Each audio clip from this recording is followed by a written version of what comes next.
A $200 impact driver that gets replaced once is a $400 impact driver.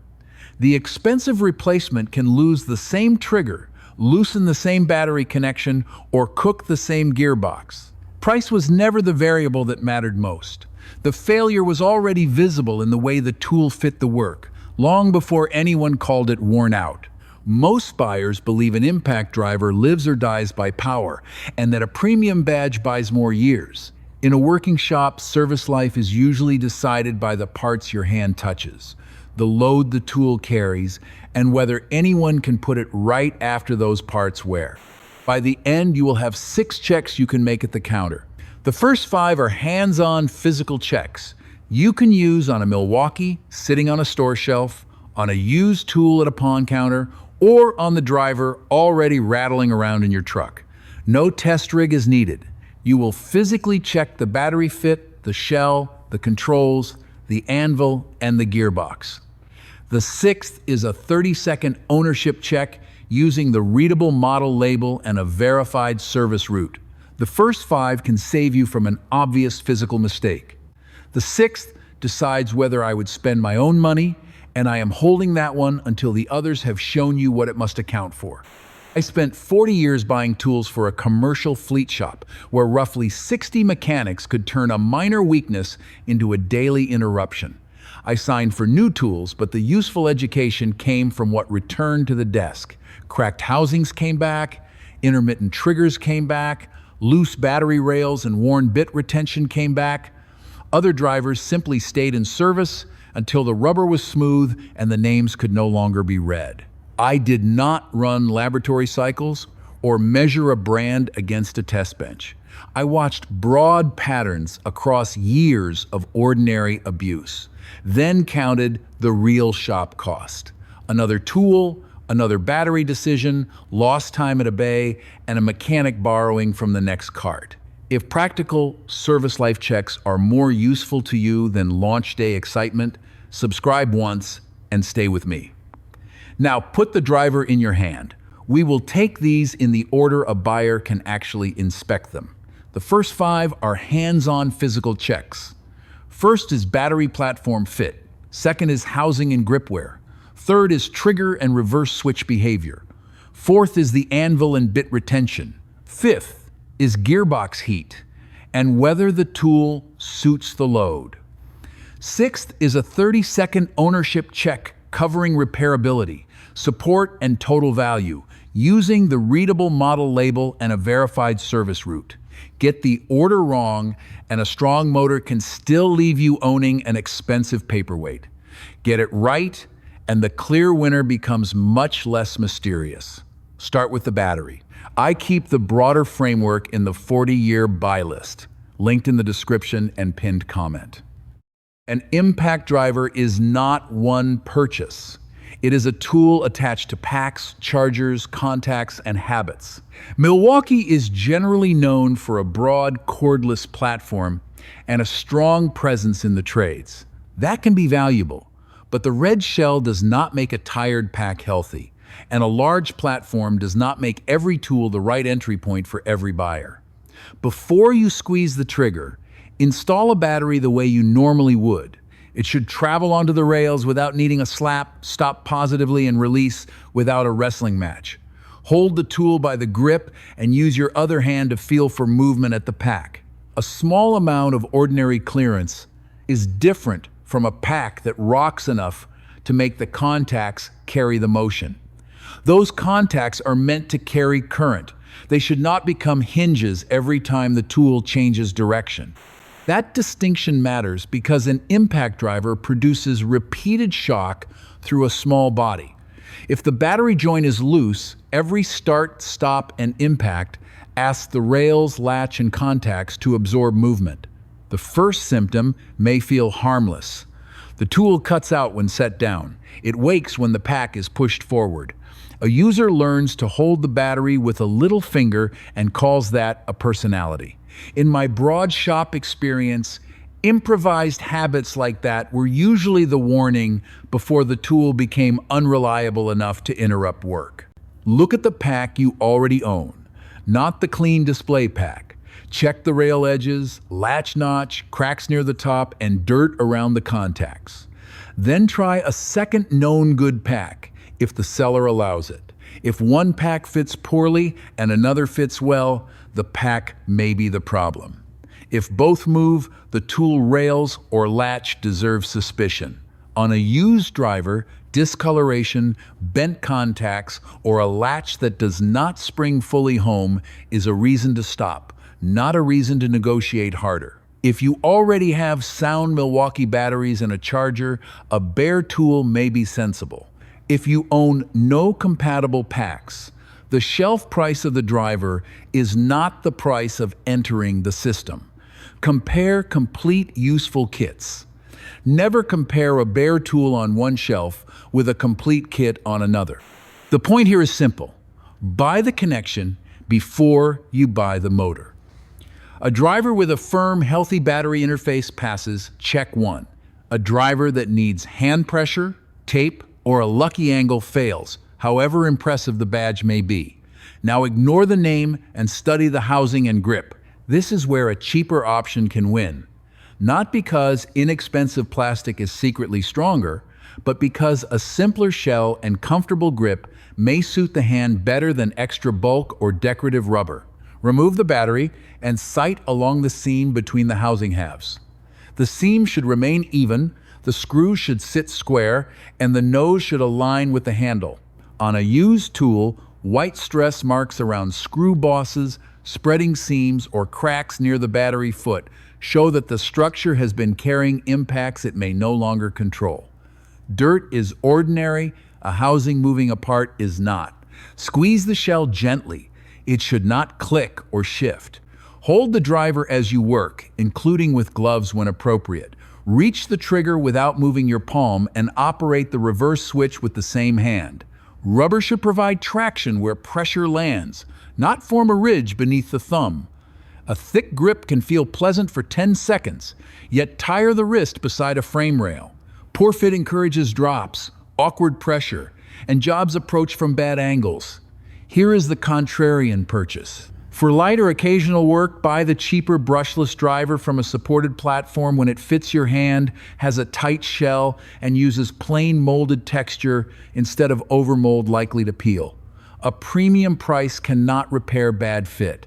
In my broad fleet shop experience, controllable tools stayed off the floor. Tools that fought the hand collected scars sooner. Do not reject honest surface wear. Polished rubber can come from steady use. Reject swelling, lifted edges, deep oil-softened areas, missing screws, spreading seams, or a shell that clicks. Those signs mean the housing may no longer keep the motor, switch, gearbox, and battery aligned. Check 2 passes when the structure is tight and the grip lets you control the driver naturally. The third check is the trigger and reverse switch. Intermittent controls can imitate larger failures. A driver may sound weak because the trigger sends an uneven command. It may resemble a battery fault because the direction switch rests between positions.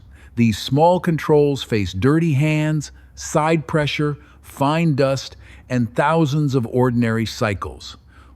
Remove the battery and squeeze the trigger slowly. Feel the free movement before engagement, the resistance through the stroke, and the return. It should follow one clean path. Grit, sideways wobble, sticky return, or scraping against the housing is useful information. Work the reverse switch from both sides. It should settle positively into forward, reverse, and center lock instead of hovering at an edge. Operate it with your thumb as you would during work. Install a healthy pack and run the driver free for only a moment. This is not a torque test. Increase trigger pressure slowly and listen for a smooth response. Repeat in reverse. Stop if it cuts in and out. Starts late, continues after your finger relaxes, or changes behavior when you touch the direction switch. Gently changing your grip angle should not change the motor. You want predictable control, not an impressive free spin sound. Compare a budget driver and a premium driver with the same slow pull. The budget trigger may feel heavier, but it passes if it starts consistently, rises smoothly, and snaps back every time. A premium trigger may feel polished, but a vague reverse switch, rubbing, or excess side play still fails. Price does not change what your finger just found. In the shop, broad return patterns taught me not to dismiss a control that worked most of the time. Most of the time is not a service standard. A mechanic on a ladder, beneath a dash, or reaching past a hot assembly needs the motor to stop when the finger stops. A sticky trigger is both a safety concern and a replacement cost waiting for the schedule. Check 3 passes. When the center lock engages positively, the trigger returns cleanly, and forward and reverse respond alike. If a seller calls intermittent operation a battery quirk without trying another known good pack, put the tool down.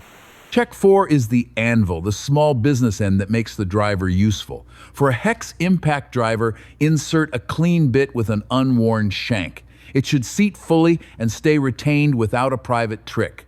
Pull straight out, then tug at slight angles. Some working clearance is normal. A bit that leaves without operating the collar is not. Work the retention collar several times. It should travel, return, and capture the bit consistently. Look for packed dirt, rust, a chipped edge, or a collar left partly open. With the battery removed, spin the anvil by hand. You may feel the mechanism behind it, but you should not find grinding at one point or see the anvil orbit as though bent. Run it briefly and watch the bit from the side. This is an obvious alignment check, not a measurement. Retention fails through wear, debris, and abuse. Rounded mating surfaces stop holding properly. Dirt keeps small parts from returning. A damaged bit can injure the parts intended to hold the next one. Once a user pulls on every inserted bit for reassurance, the tool has lost trust.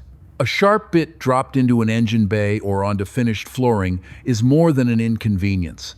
Sometimes the proper answer is neither candidate. If both have vague retention, damaged collars, or obvious wobble, buy neither. For delicate cabinet hardware and small fasteners, choose the smaller driver and bit set that provides control. For square drive sockets under sustained load, an impact wrench may be the correct tool. An adapter does not make every impact driver suitable. Use 2 straight sound bits before blaming the anvil.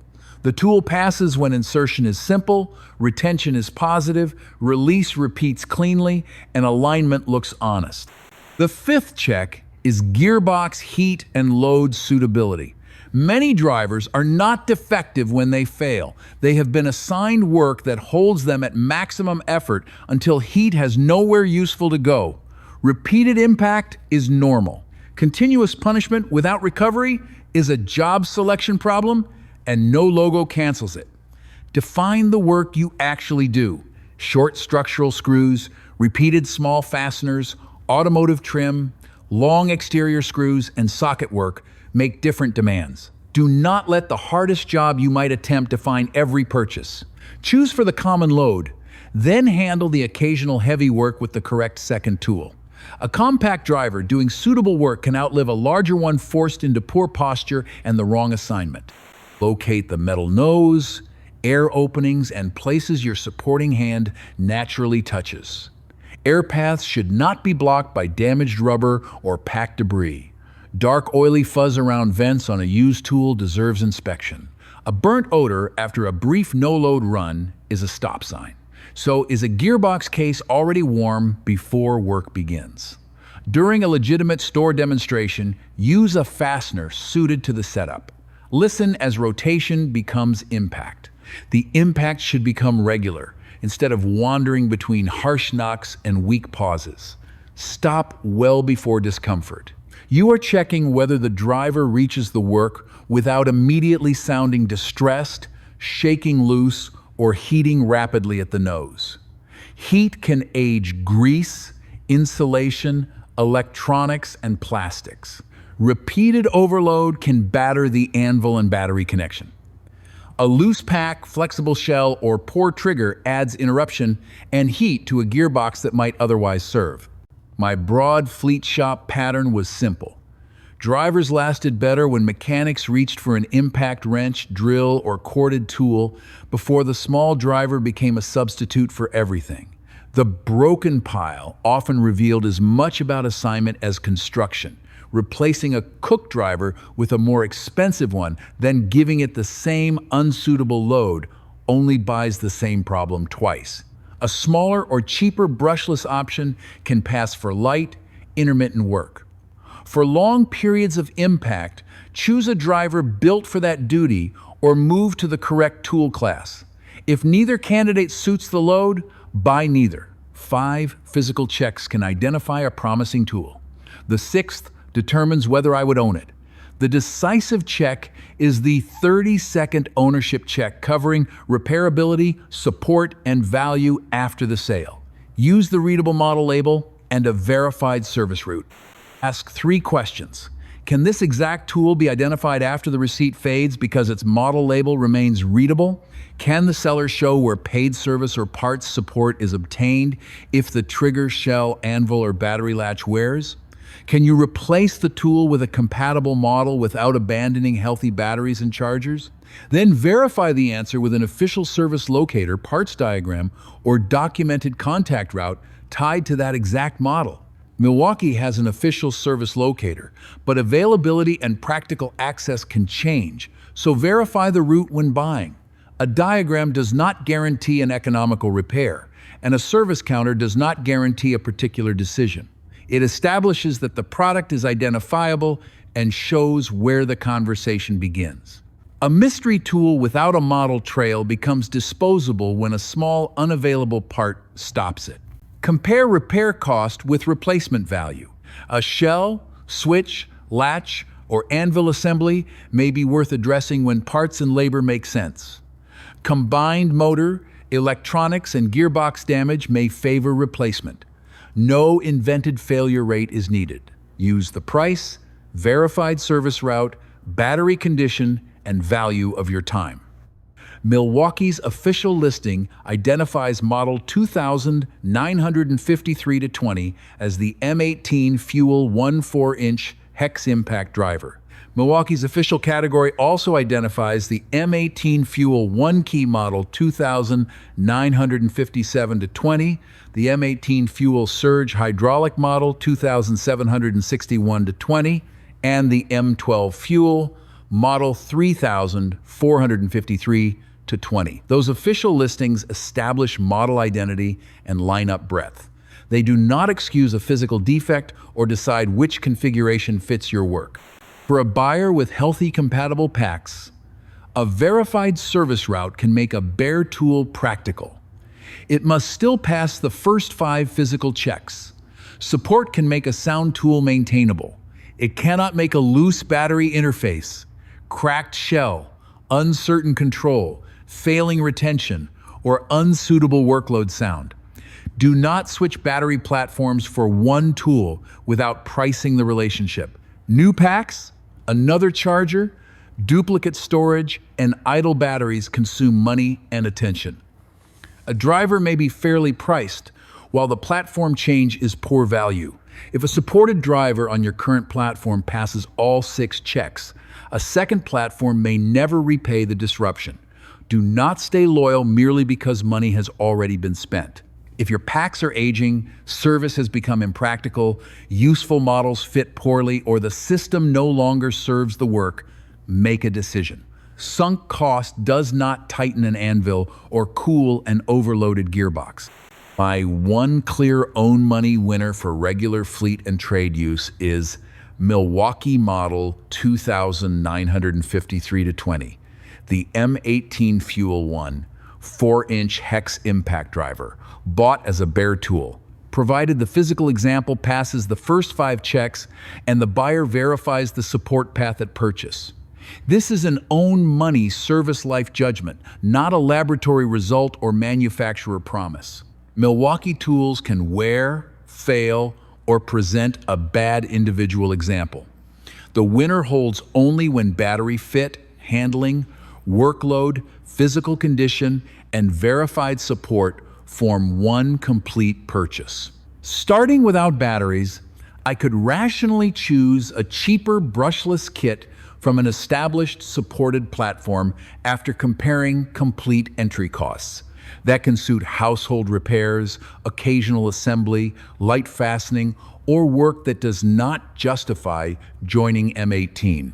The kit must still fit the hand and pass the same checks.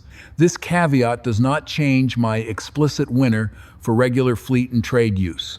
In the fleet shop, replacement cost included a stopped bay, a mechanic seeking a loaner, mixed batteries across carts, and another purchasing decision. A tool that can be identified, supported, and sensibly replaced keeps work moving. A cheaper mystery can become expensive when one small part ends its service. Put the 6 checks together, and the rule is plain. Start with the battery system you own, but do not let it trap you. Inspect the housing as structure, demand repeatable controls, make the anvil hold the work, match the gearbox to the load, and use the readable model label to verify the support path before ordinary wear ends the honeymoon. That rule reaches beyond impact drivers. Every cordless tool joins a physical machine, battery system, and support system. All 3 must fit the work. An expensive choice can fail because one joint is weak. A cheaper choice can make sense when the complete ownership path is adequate and clear. So what happened to Milwaukee's impact driver? Milwaukee's official lineup expanded into standard M18 fuel, 1 key, surge hydraulic, and M12 configurations. The lineup is an official Milwaukee product listing fact. My conclusion that the buyer is really choosing a battery platform, workload fit, and support path rather than one standalone driver is an explicit inference from that lineup and the 6 ownership checks, not an official performance claim. My one clear own money winner for regular fleet and trade use is Milwaukee model 2953-20. The M18 Fuel 1 4-inch hex impact driver bought as a bare tool, provided the physical example passes the first 5 checks and the buyer verifies the support path at purchase. The $200 tool becomes a $400 lesson only when the second purchase repeats the first mistake. 6 checks keep you from paying for the same mistake twice. Tell me in the comments below which tool I should check next. The top answer becomes the next video, so make your case and let everyone vote. Buying once does not mean buying the heaviest tool or the most famous name. It means buying with enough patience to see the wear before it becomes waste. I would rather spend 1 quiet minute at the counter than lose an afternoon at the shop. That is how ordinary tools earn long lives.